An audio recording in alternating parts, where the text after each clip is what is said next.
Bringing to you one of the most sought-after voices in American political coverage. Chuck Todd is a consistent presence in the news media and a tireless voice on the campaign trail. He was formerly, I think many of you know this, NBC News chief political analyst and served as the moderator of Meet the Press. Anybody know that program? He did that between 2014 and 2023. He also hosted NBC News Now and Meet the Press Now. As the network's former chief political analyst, Chuck Todd plays a key role in shaping the editorial for all aspects of NBC's political coverage. He previously served as the network's chief White House correspondent and the host of the Daily Rundown. So I'm really pleased today to bring to you for some insights in an interesting time. Chuck, I think you would agree, it's an interesting time. And he's going to spend a little bit of time giving his thoughts on a number of items and issues, and at the end we'll have some time for Q&A. So with that, Chuck Todd.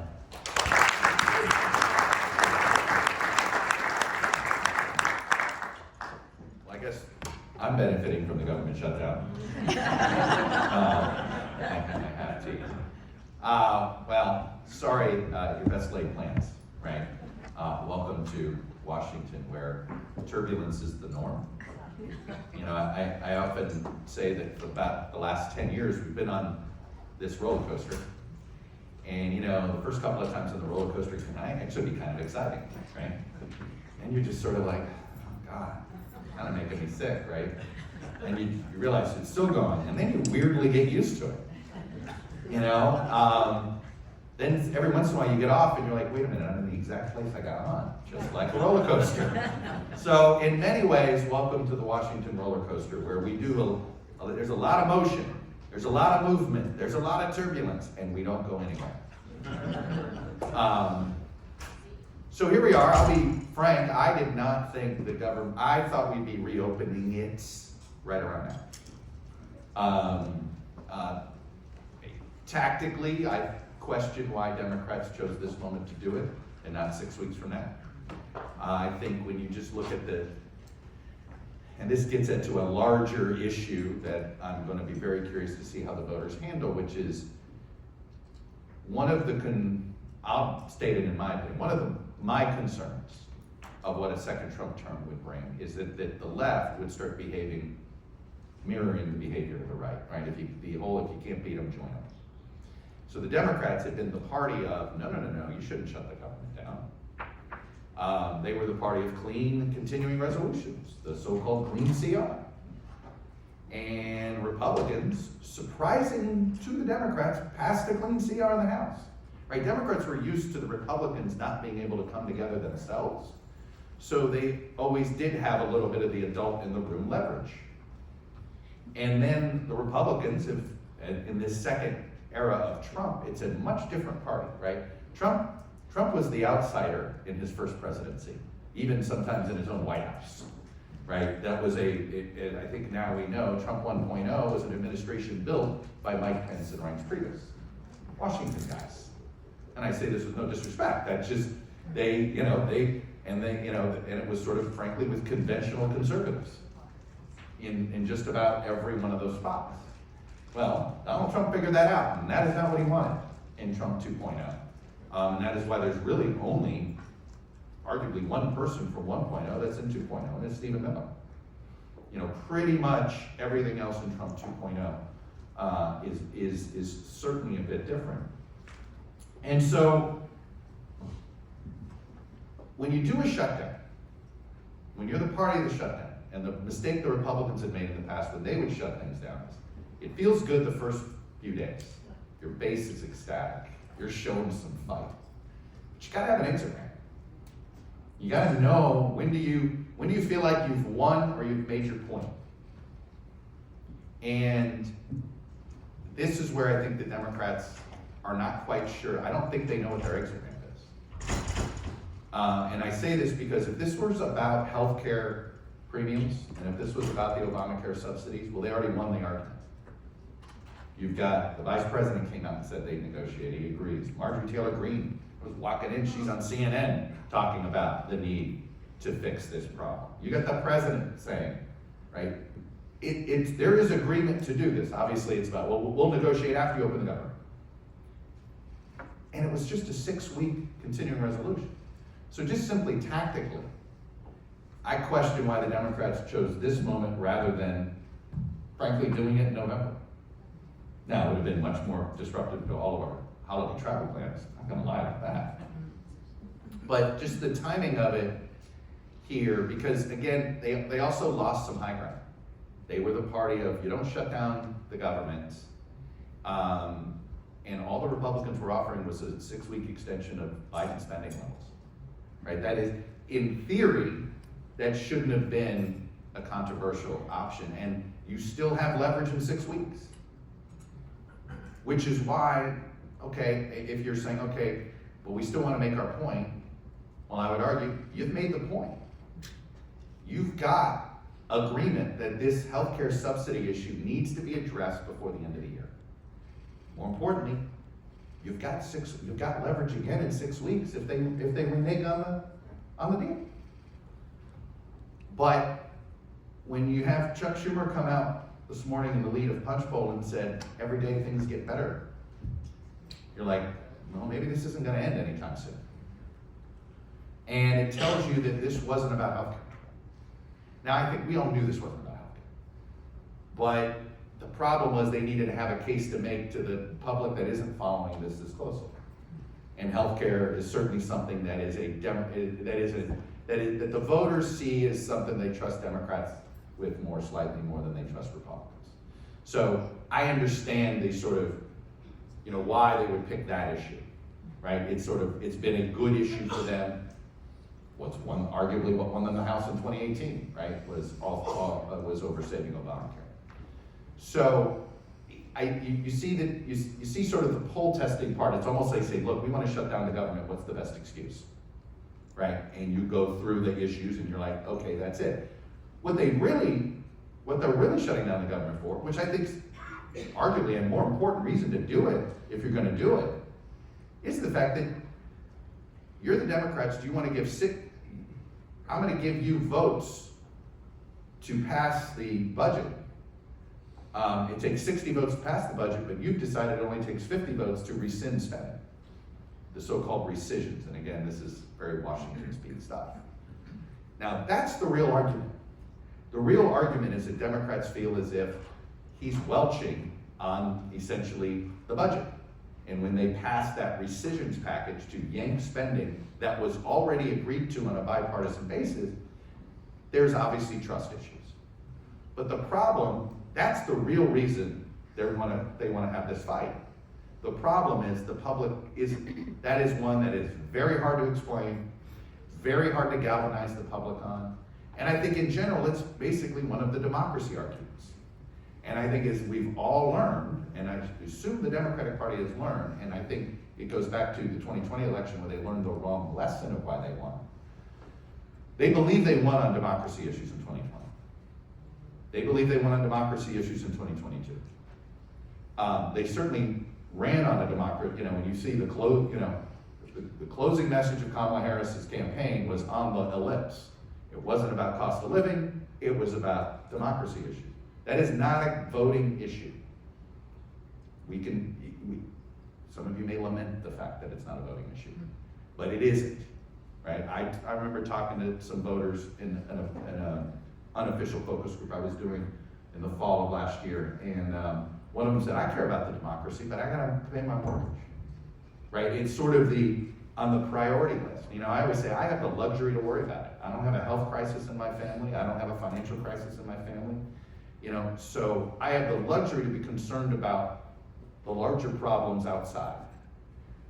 Many Americans don't have that luxury, right? And so in politics, you gotta be speaking to the voter problems, not necessarily your problem, right? And for the Democrats right now, dealing with the Republicans is more of a your problem than it is yes, it is going to impact the public, but making that case is quite difficult. So I put all of that back there because I don't know how this ends. I do think Democrats are risking, I don't think that it gets better every day. I think that the longer this goes, the more suddenly people will start to feel their life disrupted, right? If you're flying into Nashville, your life's already disrupted. If you're flying I was out in LA a couple days ago. I was flying in and out of LAX, thankfully, because Burbank was essentially shut down completely because of air traffic controller issues. So this is what arguably got us out of the shutdown in 2019. And now there's a part of me that just says to the air traffic controllers, why don't you all of you call in sick for a weekend? And I promise you, this ends that fast. There's a part of me that would rather have an angry air traffic controller at home rather than an angry air traffic controller at work. I'm just saying, but which also brings me back to one other rant, and I'm just going to do it very quickly. If you listen to my podcast, you've heard it a few times, which is there is nothing in the Constitution that says the government's supposed to shut down when there's an appropriations dispute in Congress. This is a manufactured idea of a couple of lawyers in the Carter Justice Department in '79 and the Reagan Justice Department in '81. And all of a sudden, we never had government shutdowns. And then all of a sudden they decided, well, if there's a lapse of annual appropriations, that agency can't function. And we sort of manufactured this idea that we're the most important government in the world. What business would say, oh boy, we have a funding dispute between the CEO and the CFO, we're ceasing operations. That's just insanity. So I really, what really bugs me as a what really grinds my gears, to borrow a Family Guy reference, is that that's where the outrage ought to be. Like, what are you doing? Stop this. Most people do view government like a toilet, meaning they don't notice it when it works, but they sure as hell notice it when it doesn't. And all they want is the toilet to work, right? We don't, yes, we have some ideals. It'd be nice if it were a warm toilet seat. It'd be nice if it automatically, but ultimately we just want a working frickin' toilet, right? You're the US government, just keep it open. This is an absurdity that we have to, quote, stop operations. There is no law on the books that says that's the case. It is an interpretation of the law. And if you really wanted to put in, there are plenty of bills that have actually been bipartisan that have been introduced that says no more government shutdowns. When there's an appropriation, when you miss your appropriations deadline, for every week you would have a 1% cut across the board in spending until you guys go, right? You just sort of, you create that, very logical. So of course Congress won't pass that. Anyway, that was supposed to be a laugh line. Sorry. Please laugh, right? But this is, so anyway, it's a rant of mine because it really is ridiculous. And I do think why they have diminishing returns politically. Like, I've been doing this 30 years. I've covered so many government shutdowns, I'm numb to it. And because we've made them, what we've done is, well, we're guaranteeing back pay, all right, so there's no pressure there. We're guaranteeing back military pay, no pressure there. We've exempted Social Security checks, they go out on time, no pressure there. In a weird way, Congress has made it easier to shut down the government for political theater than harder, right? So the whole thing, really would love to see somebody rile up the voters about the absurdity of the spectacle itself. But needless to say, we do like to be entertained by spectacles, as we've learned, right? Since politics has become more theater than not. But I think what it also, though, really exposes on the Democratic side is they do have a massive identity crisis, right? And this shutdown is happening because you have a very rambunctious base of the party. And there's really a divide in the Democratic Party between the pragmatic wing and the progressive wing. And the progressive wing is tired of losing. And they look at it as, we keep going with the pragmatists. And we shut our mouth and got behind Biden, and look what that got us. And we shut our mouth and got behind Hillary, and look what that got us. And we shut our mouth and got behind Kamala, and look what that got us, right? There is a little bit of that, and it's very similar, frankly, to the attitude that sort of movement conservatives had after we got behind McCain and shut our mouth and lost, and we got behind Romney and shut our mouth and lost. Enough of that. We're going to go with our id, right? And there's some, I've got a progressive source of mine who said to me the other day, I want my own Trump.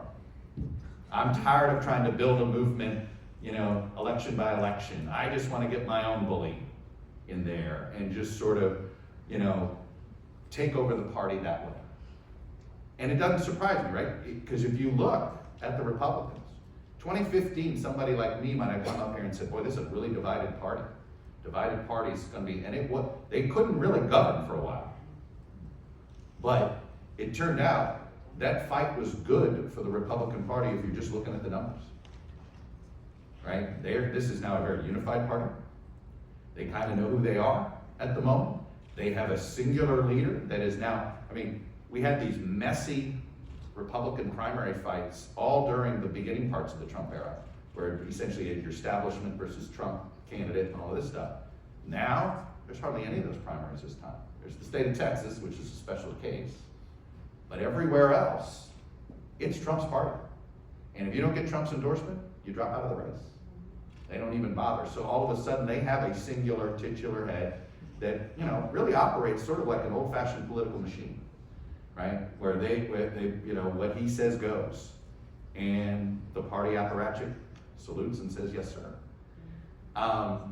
The Democrats are fighting. So the progressives, you have some want their own. They want their own Trump. You have the pragmatists that have never been comfortable with sort of the hard progressive base and certainly the hard right base. This is loosely the pro-business wing of the Democratic Party, they don't have a big constituency. It's pretty much a lost constituency, but the one thing they do have is the ability to win in battleground states, right? That kind of, you look at here locally, we've got a Virginia governor's race. Abigail Spanberger is the likely next governor, Democratic nominee, and she really is sort of the avatar for that wing of the party. And when you watch her campaign, she really doesn't say anything. It's kind of a cookie cutter, it's very sort of, but that's sort of the voter she's trying to appeal to, which is, hey, I'm not gonna rock the boats. I'm gonna, run on competence, I'm just gonna make, the state trains run on time. I'm not gonna do any progressive ideological experiments over here, et cetera. And in Virginia, that works, right? Virginia is a state of a lot of government workers or government adjacent workers, right? People that have, may work in the private sector, but they make money off of a lot of government contracts. So they want functionality, right? This is why Virginia is so allergic to Trump, right? It's why so many Virginia Republicans have sort of not voted Republican for, I joke, where I live in Arlington, and they call it the last Romney precinct. They haven't voted Republican since Romney on any level, right? Because these were sort of the pro-government Republicans. And so I think this is what's really driving what's going on right now, is the Democrats have this identity crisis. We're gonna see it play out in primaries all over. It's gonna look very similar, just a mirror image of what we saw on the Republican side in 2016, 2018, 2020, and 2022, where you had these big sort of challenges between MAGA types and sort of pro-business Chamber of Commerce Republicans. Now you're gonna see this, and you're already seeing it. Michigan Senate is probably the best. If you're looking to see what's gonna happen, like I would say if I only could live in one state for the midterms to try to understand where are we going, it'd be the state of Michigan. You got a three-way race for governor, where an independent former Democrat has a real shot, and you have a three-way primary in the Democratic race for Senate that is, one is Chuck Schumer's pick, one is the outsider anti-Washington candidate, but sort of more of a conventional mainstream liberal, and then one is a progressive Bernie Sanders candidate. And right now they're about even. Who comes out of that primary will tell us something about where the Democrats are. And whether, let's say it's the progressive that comes out of the primary and he wins in a swing state, well, that's gonna embolden progressives in 2028 and say, hey, see, we want a Senate seat with an anti-Israel progressive. Or he loses if he wins, and then suddenly Andy Beshear's your front runner, right, for 2028. But the point is that all of this, what you're seeing right now with the Democrats in the shutdown, it's all sort of a part of this identity crisis the party's going through, an internal fight of which direction to go on this front. And I'm not going to sit here and say I know what the right answer is as far as voters are concerned. I think we do know one thing. Focusing on the cost to live is where voters, you've got to be where voters at. You know, one of the mistakes Democrats have made over the years is, you know, I've always said there's a difference between the two parties. Is Republicans, in general, try to go find out what voters are concerned about and they agree with the voters. Democrats go in there and try to convince the voters that their policies are the right answer, versus simply go agree with the voter on the problem. And this gets into, I think, some of the mistakes that the Democrats have made in misinterpreting, for instance, the 2020 election. I sort of been looking at politics over the last 10 years as sort of chaos versus order. And sort of, we've been an electorate that we know what we don't want, we don't quite know what we want, right? We keep voting against in our presidential elections, right? Trump won because we didn't want Hillary. He had a higher unfavorable rating than she did, right? We didn't like him, but we knew what we were getting with her. The fact that we didn't know what we were getting with him was an asset, right? 2020. This is where I think one of the mistakes the Democrats made. In many ways, the party was focused on what they thought was Trump's anti-democratic instincts, his sort of dysfunctionality in how he governed, etc. But the voter, you know, I'm convinced to this day that he only lost because of COVID. Where I think a lot of Democrats think, no, he lost because of how he managed immigration, or he lost because of how... I think they didn't like the chaos that he was bringing to the COVID response. And they were just looking for a little, they wanted the roller coaster to stop, right? They just wanted off the roller coaster. And Biden was an avatar for, oh yeah, he's been around forever. He's a functional, he's sort of a functionary, right? He's a manager. He's a transition. He's not transformative. We didn't want transformative in that period. Now, I think Biden surrounded himself with staff that moved farther to the left than what the country thought they were going to get. I think they thought the unpopularity of Trump's immigration policy that means that they didn't like everything about it. And one of the lessons you sort of now, and I think polling is now reflecting this a lot better, but I saw it in a focus group I observed the other day that was a Zoom focus group, which was a whole bunch of Biden-Trump voters. And these folks were saying, oh, I wouldn't have changed, they're not ready to say they would change their vote from Harris back to Harris. But they did say, it's like, I don't like what he's doing here, he seems to be grabbing too much power here, but he's trying. And it was one of those things you realize, what they like is that he's trying to bring manufacturing back to America. What they don't like is how he's doing it. What they like is that he brought some order to immigration policy. But what they don't like is mass ICE agents coming out of nowhere to grab people and deport them, right? It's the goal is what they wanted, but they don't like how he executes it. And I think that this is the disconnect that I think we've seen with Democrats on the left. They view the unpopularity of his immigration policy. See, they're rejecting all of it. They're not rejecting all of it. They're rejecting the tactics, right? And it's like they want more humane tactics, but they do want a border that is secure. And I think that just on that one issue is just an example of a place where I think there's been a bit of a disconnect where what they don't like is the tactic. That doesn't mean they don't like the goal. But this gets back to where I think are Trump's political problems. And it goes through this prism where I look at it of chaos versus order. So the one issue he pulls the best on is immigration, because it is the one place where a situation seemed chaotic, and Trump's policy brought a little bit of order. Everywhere else, you're starting to see grumbling that where there was stability, he has brought instability. I am with a group right now. You guys have all sorts of budget. It's all unstable. What do these tariffs mean? Which one are on? When are they off? Right? And you're working with businesses that can't budget long term right now. because you're not 100% sure what their costs are going to be. So you have a growing stable of business leaders who none of them wanted Kamala Harris, who do not like this sort of economic instability that has been brought to this situation, right? And that's where I think why the irony is where all this motion and movement, you know, Donald Trump's approval rating throughout his first term was somewhere between 42 and 45% the whole time. Donald Trump's approval rating so far has been somewhere between 42 and 45%, right? Nothing has really changed as far as that concern, but there has been one big change. In the first term, the Democratic Party had basically a net favorable rating with the public. There was some level of trust. This time, even though Trump's got the same level of unpopularity as he did in the first term, the Democrats are more unpopular. And so what does that mean in the midterms?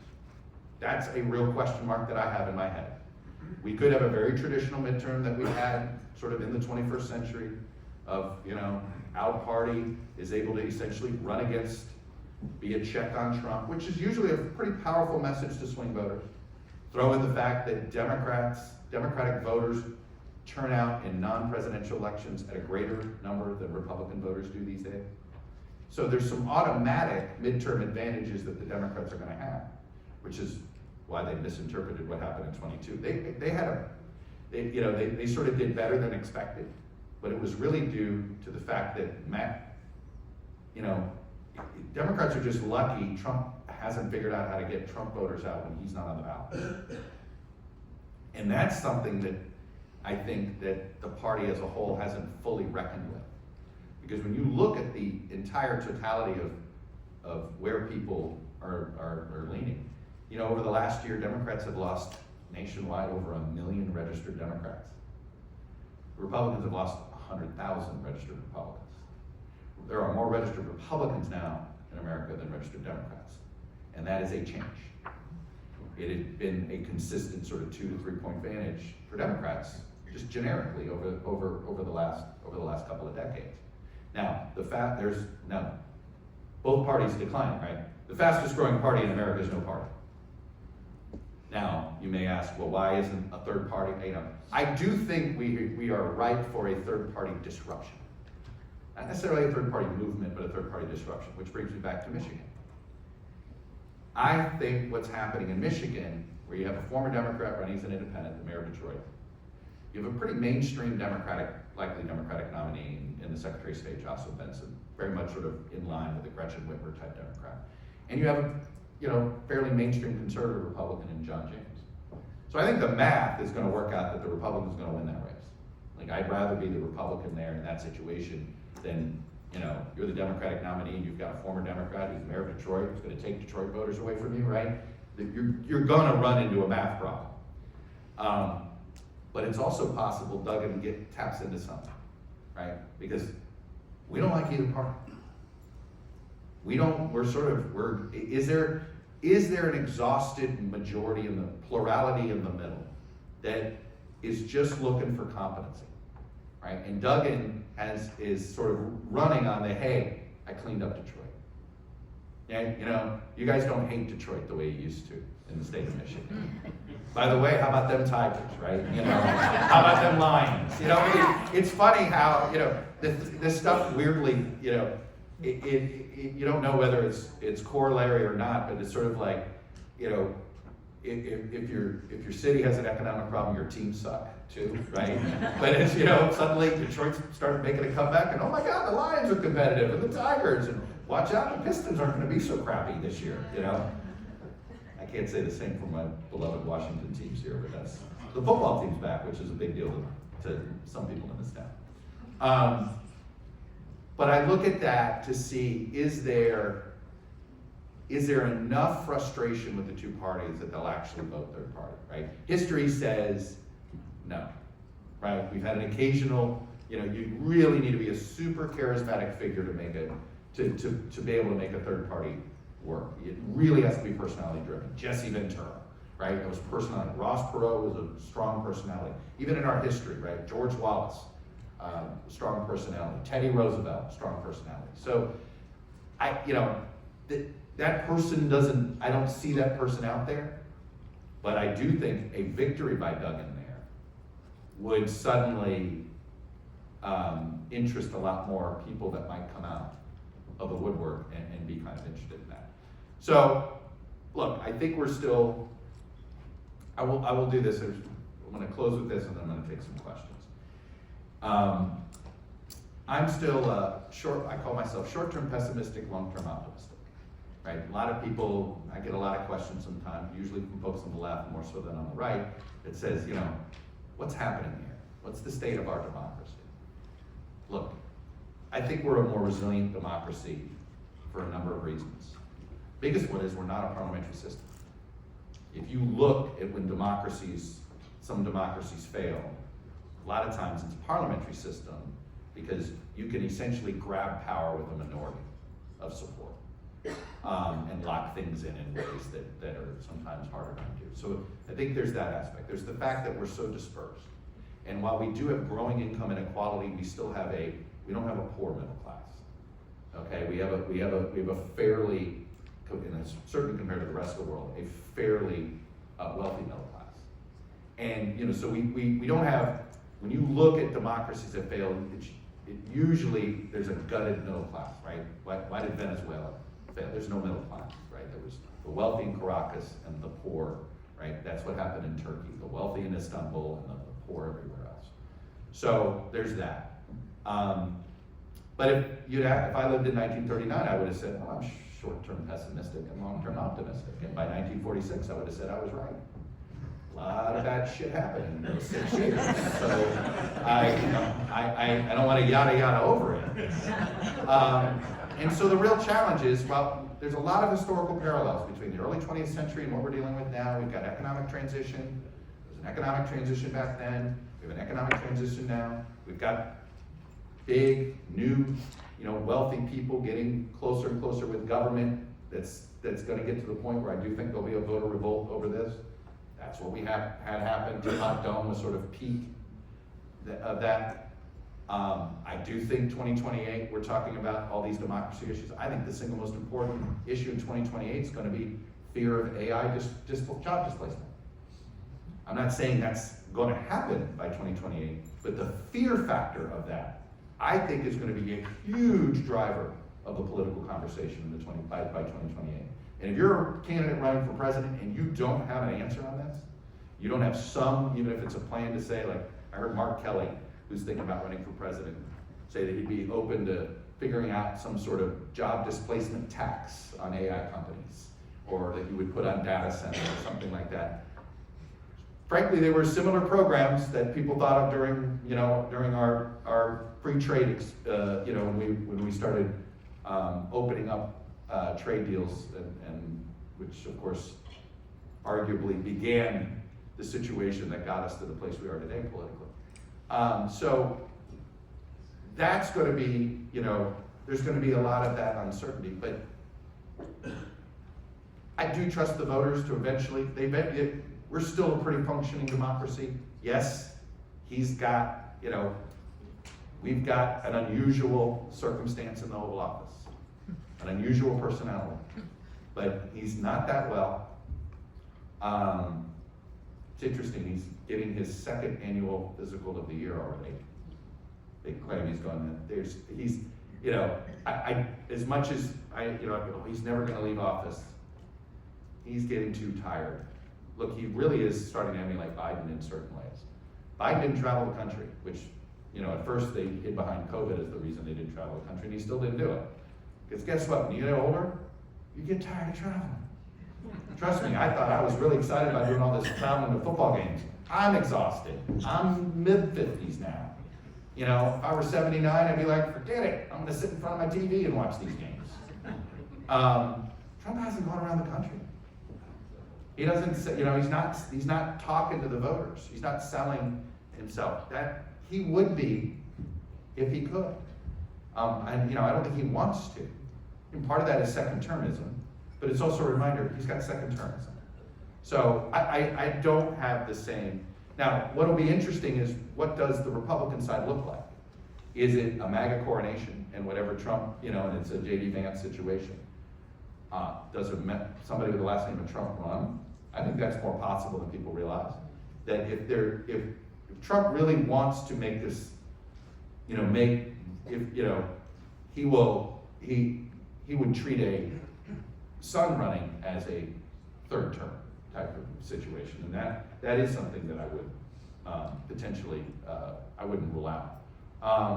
But I think we're probably a cycle away from having a real reckoning on the Republican side of when they try to decide what is conservatism.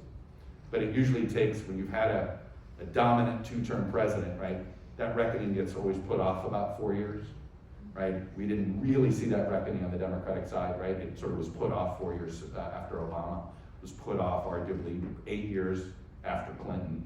It was put off at least 4 to 8 years after Reagan. So I think that, it's still going to be more of a re-elect type atmosphere of 28, I think, on the right, until they get to a point where they're not winning, right? And that's when reckonings begin. All right. So with that, like I said, I like to think we're going to just trust the voters. They eventually figure it out. So with that, I'll take a few questions. Chuck, I have a question for you. I know you need to depart with us momentarily, but I want to kind of shifting gears a little bit too. What do you see as the biggest challenge for political journalism in maintaining public trust today? So this is what I've been working on over the last 2 years, is trying what is the best way to restore trust in media. And I think we've got two challenges. Our biggest challenge in media is we don't control our own distribution, right? And that, to me, and I found this out, I'm living this. I have my independent little operation, the Chuck Todd Cast, and your growth depends on algorithms that you don't know how they work. You have an idea, right? You don't know how they work. If you want to get traffic quickly, you go hard left or hard right. That's easy to do. But that's the point, the incentive. You want to know why media does what they do? The incentive system, if you're getting paid based on how much traffic you get, then the incentives are terrible, and this is why we have such distrust in the press. So we've got Milton Friedman once said it isn't about electing good people or bad people to office. It's about whether there are bad people will do good things in office if there are good incentives, right? Good people will do bad things in office if there are bad incentives. And in this case, you have, I have this fight with my own production partnership. They'll want to put a headline to try to grab attention to a clip that kind of oversells or misleads what I'm saying. I live in the gray area. I got all this gray in the beard. I live in the gray area. Because I always say I'm a realist. I have my own opinions, but ultimately I believe politics works incrementally. I think it should be hard to pass a law. I think when you're governing for 350 million people, you got to move a centimeter at a time. You try to leapfrog ahead, and you're going to displace, and you're going to set people back. So I'm a total incrementalist. People always say, why do you gravitate to this? I gravitate to the center. It's the only way you're going to get anything done. Because it's baby steps. You got to move one step at a time. So we have a distribution problem. The other thing is, what I would say is that happened is, I'm going to quote a friend of mine who said the worst thing that happened to journalism was all the president's men. Because it created a whole generation of journalists who thought success was getting somebody, accountability. When 90% of successful journalism is helping people navigate their community. And what did we do? A man named Craig came along and said, classifieds ought to be free, yada, yada, yada. We lost local news. And local news, local media, we were never trusted in the national space. But local journalists were our character references. Because, I know the person that does that, and, they're saying the same thing, okay. Our trust was bottom up. And so when local got gutted, it all became nationalized. I mean, honestly, what our problem in the press is the same problem the two major parties have. They're not local enough. They're not talking to people on the ground. And so the solution, among the solutions, that I believe in, that I'm trying to work and figure out how can we find a revenue stream for local, because I don't think nonprofit's the answer. And I also don't like paywalls, because then you have audience capture, which is another, this is why the Substack world is it's very siloed. You know, both parties think they're winning right now, and that's because of our siloed, you know, we're winning in the shutdown, that's because of our siloed media. And I think, so I worry about audience capture. I have a thesis that if you start to think about how do you bring a community back together, well, guess what? Red America and Blue America love their kids. We love sports as a country. And focusing local coverage on youth sports and high school sports, first of all, it's a terrific demographic. It allows you to get a younger readership and a better advertiser demographic, to be perfectly cynical and frank about it. Local businesses that I've been surveying hate the Google Ad Network and would love to have local places to advertise their wares.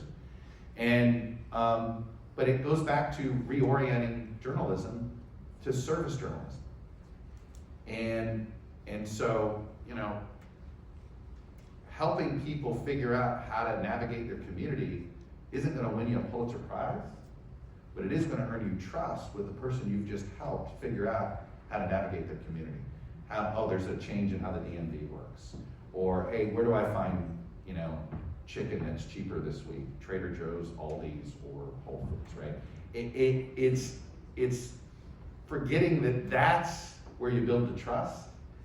And then, every once in a while, hey, guess what? Your city councilman's corrupt. We just had this huge investigation.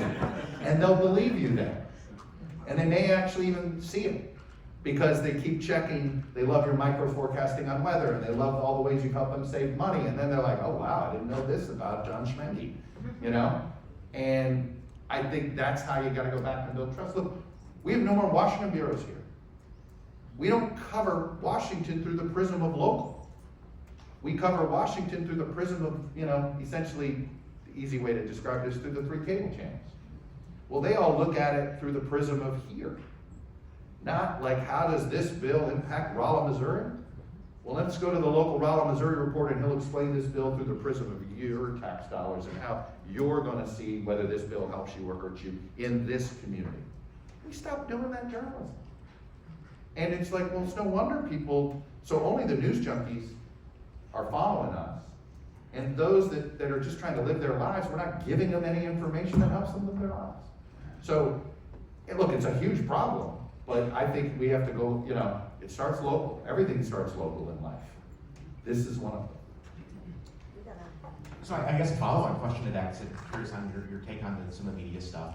So, you know, over the last 6 months, you know, we've seen the Jimmy Kimmel stuff, the Colbert stuff, the 60 Minutes stuff, things like that. Right. How much do you attribute that to theater versus now there's some real threats happening with some of that pressure that's happening today? So look, I mean, look, consolidation allows for that, gives the opportunity for leverage, right? Where the more you consolidate, the more the government, in some cases, can have leverage.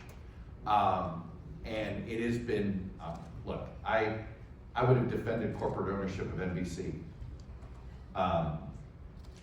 pretty much all the way up until the last year.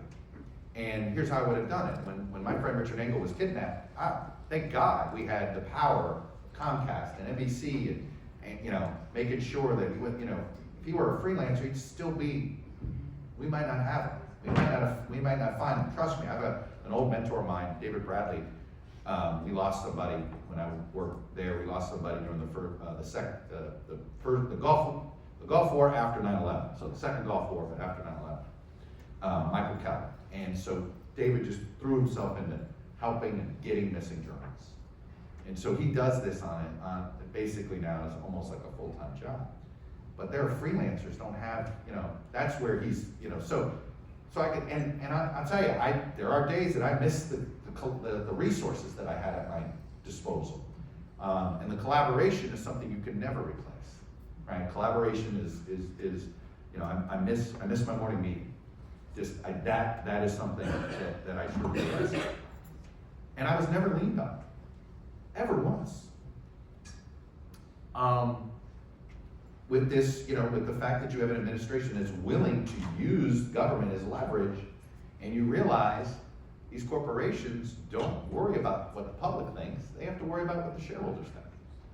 So they're behaving rationally, even if they've, look, if I could beg Bob Iger not to have settled that first lawsuit, but him settling that lawsuit, the first one, made it where everybody else went ahead and did it, because the shareholders just said, just do it, just throw money at the problem. It'll go away. But the irony now is there was already distrust on the right of these big corporate brands. Now, why are the numbers still going down? Because it's now the left and the center that are losing faith. So, look, the history of media is cycles of this, to be frank. Okay, there's sort of a 100-year cycle. We get a new technology, creates fragmentation, which leads to consolidation, until we get the new technology that fragments again, et cetera, et cetera. We're sort of at the tail end of this last version of fragmentation. We're starting to see, now, I view the consolidation of legacy media as sort of what happened to radio after the Walkman, right? We forget, right? Radio was incredibly important and influential until we figured out how to curate our own music, and then suddenly 90% of people left radio. There were still the 10%, but all they wanted was whatever, either talk, news, or sports, right? It sounds familiar about what cable TV has become, right? Right, you're starting to see so what I see there is just sort of a consolidation of a good business, good cash business for another decade. Radio was a great cash business in the 90s. iHeartRadio today used to be Clear Channel. Clear Channel was a great business in the 90s. iHeartRadio is a fledgling business today. And that's just because the medium is older and going away. And I think that's what that consolidation is happening, because this is products of diminishing returns, that if you lump them all together, you can probably get some cash out of them. And what Comcast has done with the spinoff, and I think they really thought they were going to get the Warner Brothers cable channel spinoff, right, and create sort of their own version of cable Clear Channel. Whether that's going to happen or not is another story. But I actually think, in a weird way, all that consolidation is only going to supercharge the expansion of a few more independent operators. And as I joke, look, I hope to be a consolidator, but I'm not going to complain if I get consolidated, right? Like, I think we're building a new mainstream media. As I like to say, Life magazine used to be the mainstream media. Then we had moving pictures. Do I have to explain what Life magazine is? Never know. I use that line, and then I realize, man, maybe that doesn't work anymore. But there were, it was an incredibly important thing until it wasn't, right? Mutual radio was incredibly influential. Paul Harvey, right? Until he wasn't, right? So some of this is just technologically driven, and we're going to sort ourselves out. But there's a few challenges. I mean, the fact that we don't control our own distribution is a huge issue. I do think this consolidation is going to lead to voter revolt, and it may not be because they're upset about media consolidation. They're not going to like the corporate consolidation, which then feels as if. So a trust-busting moment is coming, but it may be another 10 years away. Hi, Chuck. Yes, sir. Thanks for being here this morning. I need to go back to the word trust, Mm-hmm. and I think really it's a societal issue. Mm-hmm. And you think about it, trust in government, trust in press, trust in your doctor, trust in us with our clients. That was brought up about an hour ago. Religion. That too. I mean, right? Many things.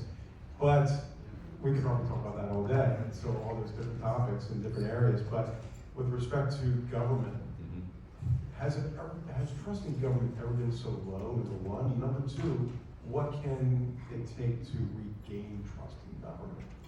So I would argue trust. Yeah, I think we didn't have polling during Reconstruction and after Reconstruction, but I promise you, I think government trust was low. I think trust was low. It certainly was low after Watergate and Vietnam. So, I mean, that was a huge period. Of course, that turned out to be the heyday of the press, right? We were the trusted entity because we exposed, in that sense, what was going on with Vietnam and Watergate. Look, I think here's how we can restore trust in government. We've got to get rid of partisan primaries.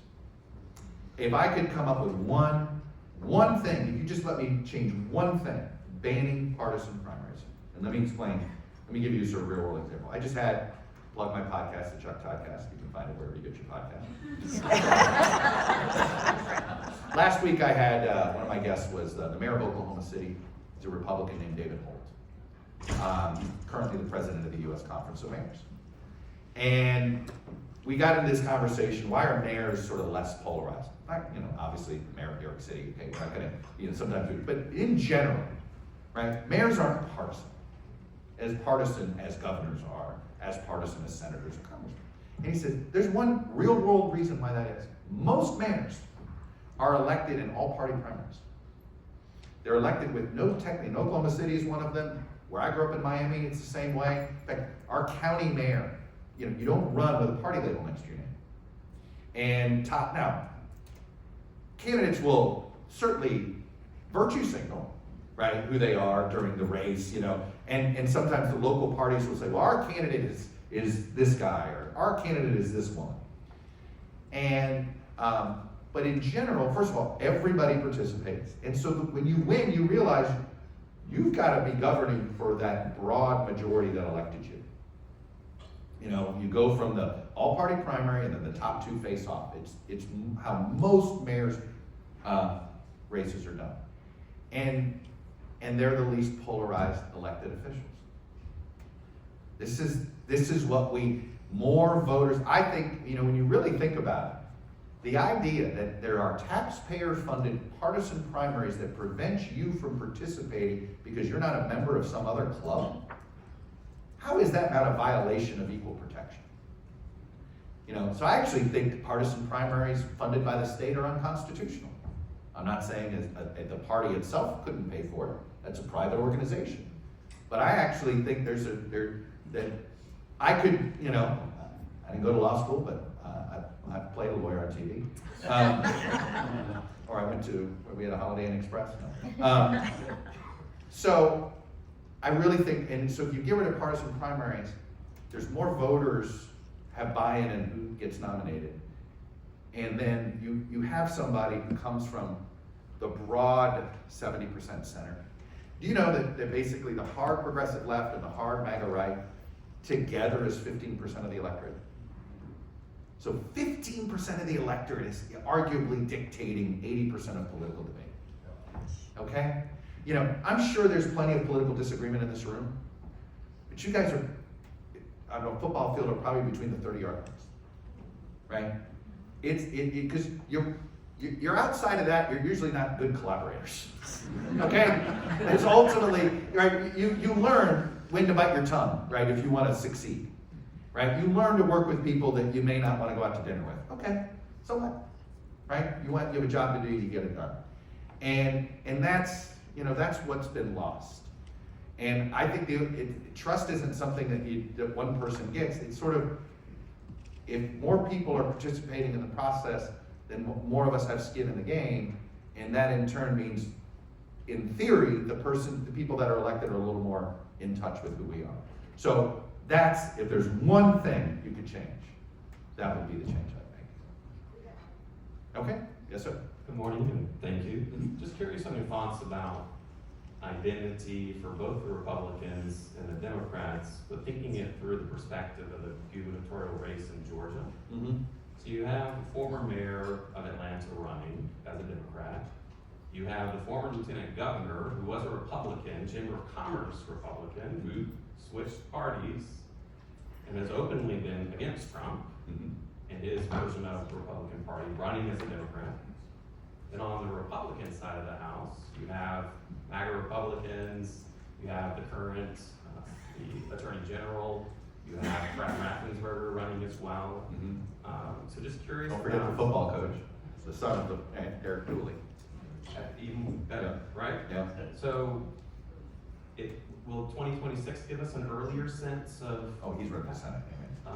give us an earlier sense for what identity should be? Well, it's interesting because the Georgia Democratic primary for governor arguably is very similar. What you just outlined is what I was describing with what we're seeing in that Michigan Senate race. Look, I'm pretty skeptical on Duncan because he's running against a former mayor of Atlanta who wasn't unpopular. And I think a lot of people want, I remember she was one that sort of stood out during the George Floyd protests as saying, no, this is not acceptable behavior, the looting and all of that stuff. So, but it all depends whether Democrats can actually win the governor's race, and I'm one of those, I'm sort of, I've been a Georgia skeptic for the Democrats. I think that they've been riding the Raphael Warnock coattails. I think, I think he's a unique political figure. In fact, I sort of have this, I kind of think the country needs a pastor for patriotism. I'm not a very religious person, but having somebody, I have this sort of dream of a former military leader sort of being, let me explain what being an American is, this is what patriotism really is type of thing. I was a big advocate of Bill McRaven, the former head of the Navy SEALs, who was the most recently, do you know the Make Your Bed speech? Yes. He's the, yes. This is somebody I'd like to see as a role model for America. He had some health issues, and his spouse, she didn't want him to get in politics, and I get it, right? He's never, he was a Bush appointee, an Obama appointee, like he's been a patriot, right? Point is, I think Warnock's different, right? I think he sort of resonates, and I think when you're the pastor at King's Church, you're just different, right? You're seen on an elevated, and he's been on the ballot in 20 and in 22, and he's not going to be on the ballot in 26. I don't know, whether Georgia's really a swing state or Georgia's just an anti-Trump red-leaning state. Just like Virginia, I'm not convinced Virginia is no longer, or Colorado are no longer battleground states. They're just anti-Trump. I think that you have a different type of Republicans. They can win there, both in Colorado and in Virginia. We just saw that in Virginia with the current governor now. So it's funny is that I think in a general election, a Jeff Duncan has a better chance. I just don't know how he gets out of primary. But that's what we're going to find out. And it all depends on who gets it. You got to assume someone, how important is electability to primary voters? They usually only think about it more so in a presidential primary than they do in gubernatorial or Senate primaries. A lot of times people vote their own passions on that. And so a lot of it